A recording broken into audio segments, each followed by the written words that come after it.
Hey guys, welcome to my channel. Today we're going to make a game in 24 hours. So yeah, I originally talked through as I made this, but I'm doing a voiceover as the recording quality was crappy because I did through a headset, so yeah.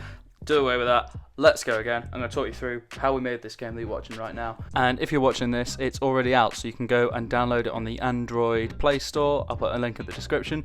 Might be putting on Apple. I'll see if anyone is bothered about that. So yeah, let's go. So this game was made as part of a game jam that I did with a mate. We both came up with a word as part of the theme. My word was rockets and his word was frenzy. So that is what the game was going to be, Rocket Frenzy. I decided to name mine Dodge the Rockets, and yes, I'm going to do this in Unity. I'm not quite brave enough to do a game for mobile, not in Unity, in 24 hours. So here I am getting started, downloading the standard assets. While that was all important, because it always takes absolutely ages, I started modelling a rocket in 3ds Max. I didn't really know what my game was going to be yet, but I knew there were going to have to be rockets. Now, my 3D modelling skills are not strong, as you can see, but I think in the end we got something that looked relatively like a rocket, and it's going to do. It's going to be in there. I didn't change it from here. So yeah, back into Unity. I'm going to start off by doing some basic player movement. In my head at this point I was going to do tilt movement, that's why I'd got the standard assets, but I ended up getting rid of that just because it was being too jittery and I didn't have time to work it out. So here I am just moving around the cube using some arrow keys. At the moment it just goes in the direction it's facing, but yeah, time to get a skybox. Let's make this thing a little prettier, and as you can see it actually starts to look as if we're in space now, so that's good. So next, I thought it'd be good to add something to actually let us control it on a mobile phone, because of course you don't have arrow keys on them. So we added this little blue thing. The graphic's a bit ugly, I'm going to replace that in a bit. So next, we'd better actually get some rockets in. So as you can see, I'm writing a rocket spawner. Now what this is good to do is it's going to have a little timer in the update method, and every time the timer gets to 0, it's going to generate a rocket. So you can see me doing that here. Now, before you see this next clip, I have actually changed the color of the rockets and added in some little jet streams behind them. But you can see I did that before testing the generation, and it looks a bit wild. Yeah, you're not going to have any luck dodging them. I mean, they go through you as well. But yeah, you can see it's a lot better now. You can actually start kind of like moving to avoid the rocket. But I think it's time we got rid of a cube and actually put a little character in there. Actually, that said, let's deal with this little problem first. So straight away we're going to go and we're going to write an on-trigger enter script for Unity itself. That's going to pick up when a collision is, and instead of doing anything about it, first of all, we're actually just going to try an explosion, because explosions are cool.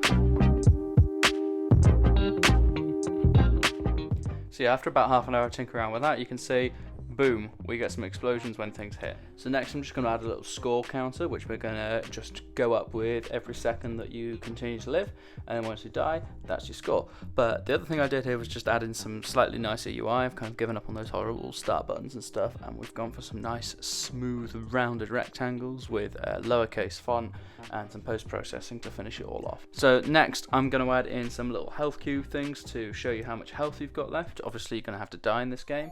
If you get hit by a rocket, you're going to lose 3 health points, and obviously if you get hit by a rocket 4 times consecutively, you're going to die. We're going to have some health packs though, which means that you can get some health back during the game.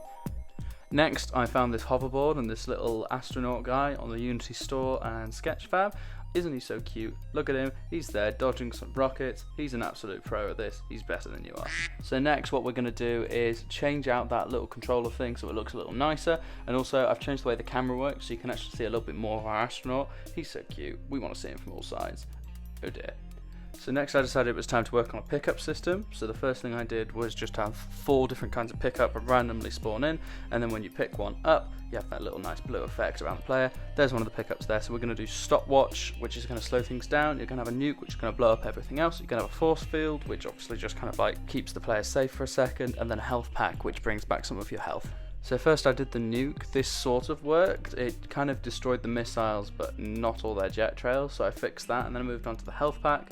As you can see, when you get that, that brings back 2 of your health. Next we looked at the force field, so you get one of these. It's a nice little Unity shader trick, and it also just stops any rockets from doing you any damage.